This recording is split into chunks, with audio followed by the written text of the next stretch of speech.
જમ્મુ કાશ્મીરના શ્રીનગરમાં 3 સપ્ટેમ્બરે હજરતબલ દરગાહમાં રાષ્ટ્રીય પ્રતીક અશોક સ્તંભને ટાર્ગેટ કરવામાં આવ્યો. અહીં મૂકવામાં આવેલી તકતી પર માત્ર અશોક સ્તંભ પર પથ્થરોથી પ્રહાર કરવામાં આવ્યા. એ સમયે જેહાદી ટોળું ઇસ્લામિક નારા લગાવતું હતું. આ માત્ર એક પ્રતીકનો મામલો નથી, બલકે ભારતના હિતોને નુકસાન પહોંચાડવાનું ઘૃણાસ્પદ કાવતરું છે.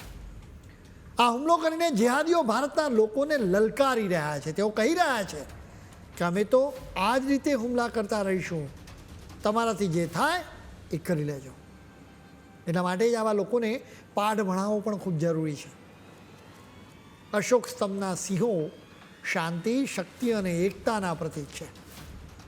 એટલે કે દેશના ગદ્દારો દેશમાં શાંતિ, શક્તિ અને એકતાની વિરુદ્ધ છે. આઘાતજનક વાત એ છે કે જમ્મુ કાશ્મીરના નેતાઓ કહે છે કે કટ્ટરપંથીઓએ રાષ્ટ્રીય પ્રતીકને તોડીને કંઈ જ ખોટું કર્યું નથી.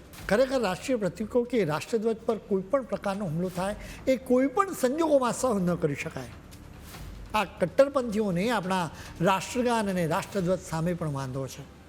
આવા જ લોકો પાકિસ્તાનની જીત પર ફટાકડા પણ ફોડે છે. આવા ગદ્દારો માટે ભારતની ધરતી પર કોઈ જ સ્થાન નથી. ભારતમાં રહેવું હશે તો દેશના પ્રતીકોનું સન્માન કરવું જ પડશે. રાષ્ટ્રધ્વજ સામે ઝૂકવું પડશે અને રાષ્ટ્રગાન પણ ગાવું જ પડશે. જેમના દિલમાં દેશ પ્રત્યે બિલકુલ સન્માન ન હોય એવા લોકો આ દેશ છોડીને જઈ શકે છે. આ કટ્ટરપંથીઓને અશોક સ્તંભ સહિત ભારતના રાષ્ટ્રીય પ્રતીકો સામે ખૂબ જ વાંધો.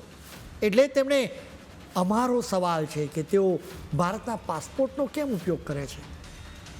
અશોક સ્તંભ ધરાવતા પાસપોર્ટનો ઉપયોગ કરીને તેઓ તો મક્કા મદીના જાય છે. અશોક સ્તંભ તો ચલણી નોટો પર પણ છે. એટલે સવાલ એ પણ છે કે શા માટે આ કટ્ટરપંથીઓ ચલણી નોટનો ઉપયોગ કરે છે. અશોક સ્તંભના અપમાનનો આ કંઈ પહેલો કિસ્સો નથી. આવા તો અનેક કિસ્સાઓ છે જેનાથી આવા કટ્ટરપંથીઓના મનમાં રહેલી એક બ્લુ પ્રિન્ટ વિશે પણ ખ્યાલ આવે છે. 2047 સુધીમાં ભારતને ઇસ્લામિક દેશ બનાવવાની આ આખી બ્લુ પ્રિન્ટ છે.